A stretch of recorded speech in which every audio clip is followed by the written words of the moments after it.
Olá pessoal, sou o professor Cristiano Rodrigues, professor de Direito Penal, e vim aqui bater um papo com vocês a respeito dessa atual situação do Covid, da pandemia e de algumas coisas que a gente tem ouvido por aí na mídia, nas redes sociais, até de alguns professores, autores, mestres do direito penal comentando a situação atual. Primeira coisa é essa história, crime de Covid, existe isso? Muita gente falando agora, né? Crime de Covid. Bom, na verdade, isso é termo inventado por esses pseudo-doutrinadores que querem cobrar isso depois numa prova de concurso. Não existe crime de Covid. Vamos acabar com essa história. O que não quer dizer que não haja enquadramento penal para algumas situações oriundas da situação da pandemia de Covid. Vamos analisar rapidamente isso para a gente entender como a coisa funciona. Primeiro, o artigo 268 do Código Penal fala em infringir determinação do poder público para impedir a propagação de uma doença, de uma pandemia, como é o caso do Covid. Então, a priori, quem infringe uma determinação do poder público quanto a evitar a propagação dessa doença pode sim ser enquadrado lá no artigo 268 do Código Penal. Mas as pessoas vão falar, poxa vida, mas essa história dos decretos, né, municipais e estaduais, a constitucionalidade ou não deles, eu vou falar rapidamente disso, mas isso pode induzir boa parte do cidadão ao chamado erro de proibição, porque ele escuta, inclusive de autores conhecidos, que é inconstitucional, que o direito de ir e vir não pode ser cerceado e tal, e realmente não pode, de forma absoluta, mas há que se ponderar a razoabilidade disso, eu vou falar já, e portanto, provavelmente esse crime dificilmente seria enquadrado no cidadão comum, principalmente por conta do erro de proibição, da falta de conhecimento da ilicitude a respeito da natureza dessa norma do Estado que proíbe, o que proíbe, quanto proíbe no que tange a circulação urbana. Mas a gente poderia pensar em outro crime, poderíamos pensar no artigo 131 do Código Penal, que é o crime de perigo de contágio de moléstia grave. Agora, recentemente, se disse que o Covid mata 10 vezes mais do que o H1N1, então me parece que não dá para dizer que não é uma moléstia grave, embora não esteja assim ainda classificado pela Organização Mundial da Saúde, pelos órgãos oficiais, mas por essa nova declaração e por tudo que a gente está vendo, daria para se considerar uma moléstia grave sim.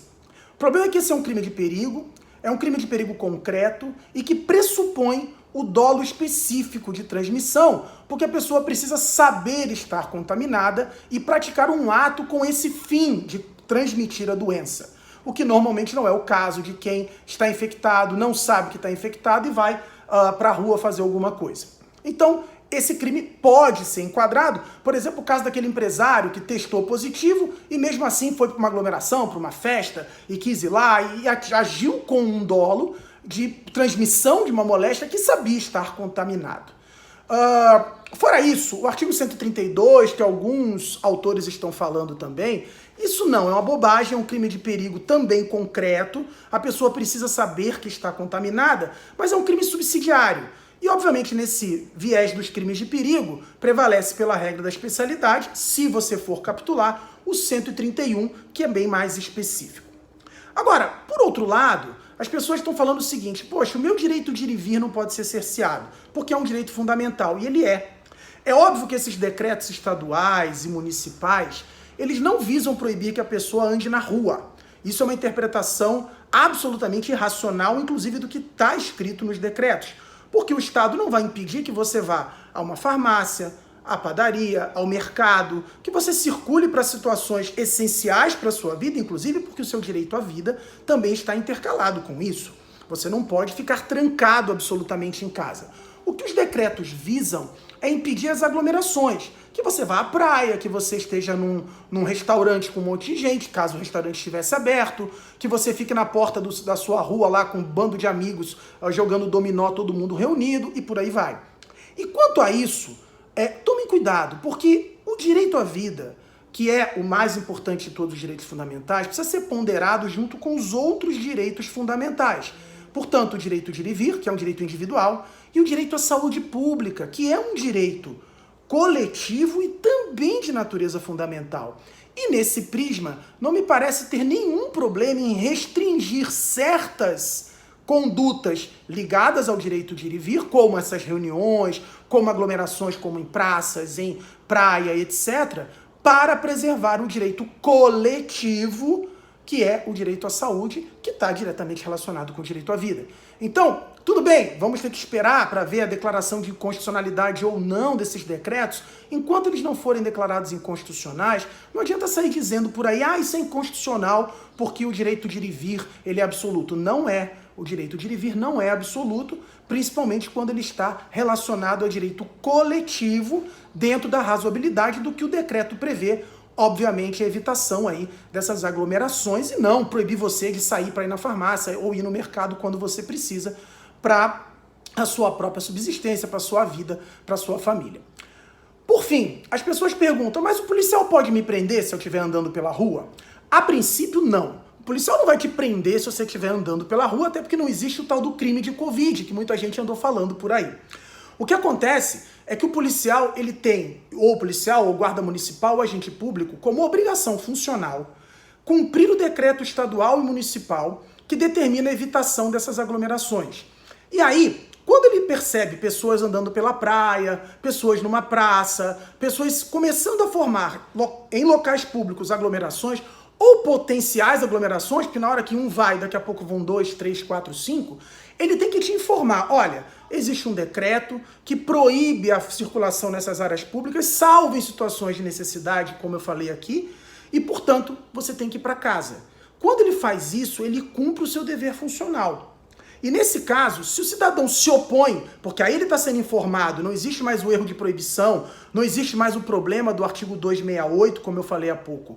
Aí, nesse caso, o cidadão que insiste, ele poderia sim ser autuado lá no 268, a partir do momento que permanece realizando a conduta, que é o desrespeito a uma regra que é prevista em decreto e que deve ser cumprida para o bem da saúde pública, ele poderia ser enquadrado nesse crime sim.